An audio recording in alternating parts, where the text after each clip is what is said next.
ನಮಸ್ಕಾರ ಕರ್ನಾಟಕ. ನೋಡ್ಗುರು, ಟೈಮು ಅಂದರೆ ಹೆಂಗೆ ಏನು ಅಂತ ಹೇಳೋಕ್ಕಾಗಲ್ಲ.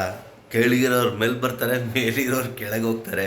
ಆದರೆ ಈ ಸೋಷಿಯಲ್ ಮೀಡಿಯಾ ಅಂತ ಏನು ಬ್ರ್ಯಾಂಡ್ ಇದೆ, ಏನೋ ಒಂದು ವಿಡಿಯೋ ಹಾಕ್ಕೊಂಡು ರೀಲ್ಸ್ ಮಾಡ್ಕೊಂಡಿರೋರಿಗೆ ಒಂದು ಲೆವೆಲ್ಗೆ ಹೋಗ್ಬಿಡ್ತಾರೆ ಅವರು. ಮತ್ತು ಈ ರೇಷ್ಮಾ ಆಂಟಿ ಕೇಳಿದ್ದೀರಾ, ಹೈ ಫ್ರೆಂಡ್ಸ್ ಅಂತ ಬರ್ತಾಳೆ.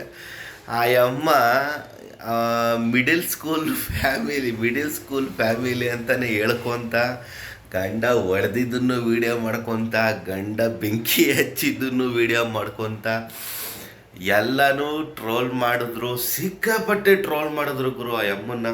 ಆ ಟ್ರೋಲರ್ಸ್ಗಳಿಂದನೇ ಇವತ್ತು ಆ ಅಮ್ಮನ್ನ ಹಿಡಿಯೋಕ್ಕಾಗ್ತಾ ಇಲ್ಲ. ಏನಪ್ಪ ವಿಷಯ ಅಂದರೆ, ಇದೇ ಥರ ಏನು ಟ್ರೋಲರ್ಸ್ಗಳು ಆ ಅಮ್ಮನ ಸಿಕ್ಕಾಪಟ್ಟೆ ಟ್ರೋಲ್ ಮಾಡಿ ಮಾತಾಡೋ ವಿಷಯವಾಗಿ ಏನು ಕೂತ್ರು ನಿಂತರು ಎದ್ರು ರೀಲ್ಸ್ ಮಾಡಿ ಇನ್ಸ್ಟಾಗ್ರಾಮಲ್ಲಿ ಹಾಕಿ ತಲೆ ಕೆಡಿಸ್ಬಿಟ್ಟಿದ್ಲು ಆ ಅಮ್ಮ. ನೋಡ್ರಿ ಇವಾಗ ಹೆಂಗಿದೆ ಟೈಮು ಅಂದರೆ, ಒಂದು ಕಾಮಿಡಿ ಶೋಗೆ ಎಂಟ್ರಿ ಕೊಟ್ಬಿಟ್ಟಿದ್ದಾಳೆ ಗುರು ಆ ಅಮ್ಮ. ಆಗಲೇ ಒಂದು ಕಾಮಿಡಿ ಶೋಗೂ ಹೋಗಿದ್ದಾಯಿತು, ಮತ್ತು ಎಲ್ಲ ಪ್ರಮೋಷನ್ನು ಮಾಡೋದಕ್ಕೆ ಸ್ಟಾರ್ಟ್ ಮಾಡಿಬಿಟ್ಟಿದ್ದಾಳೆ ಆ ಅಮ್ಮ. ಜಿಮ್ ಓಪನಿಂಗು, ಸೀರೆ ಓಪನಿಂಗ್ ಅಂಗಡಿ, ಚೆನ್ನಾಗೆ ಇನ್ಕಮ್ ಬರ್ತಾ ಇದೆ ಇವಾಗ. ಅದಕ್ಕೆ ಯಜಮಾನ್ರು ಏನು ಮಾಡಿಬಿಟ್ಟಿದ್ದಾರೆ, ಫುಲ್ ಸಪೋರ್ಟ್ ಹೆಂಡ್ತಿಗೆ. ಏನಾರ ಮಾಡ್ಕೊಳ್ಳಿ, ಕಲೆ ಅವ್ರ ಕಲೆ ಅದು, ಅವ್ರ ಕಲೆಗೆ ಒಂದು ಬೆಲೆ ಕೊಡ್ತಾ ಇದ್ದಾರೆ ಈಗ ಜನ ಅಂತ ಎಲ್ಲ ಡೈಲಾಗ್ ಬಿಟ್ರು ಮೊನ್ನೆ ಅವ್ರ ಯಜಮಾನ್ರು.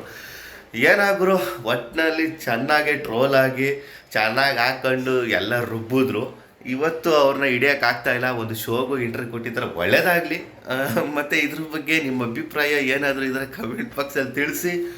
ಹಾಗೆ ಸ್ನೇಹಿತರೆ, ನನ್ನ ಚಾನಲ್ನ ಯಾರು ಸಬ್ಸ್ಕ್ರೈಬ್ ಮಾಡ್ಕೊಂಡಿರೋ ಸಬ್ಸ್ಕ್ರೈಬ್ ಮಾಡ್ಕೊಳ್ಳಿ, ಸಪೋರ್ಟ್ ಮಾಡಿ. ನಮಸ್ಕಾರ.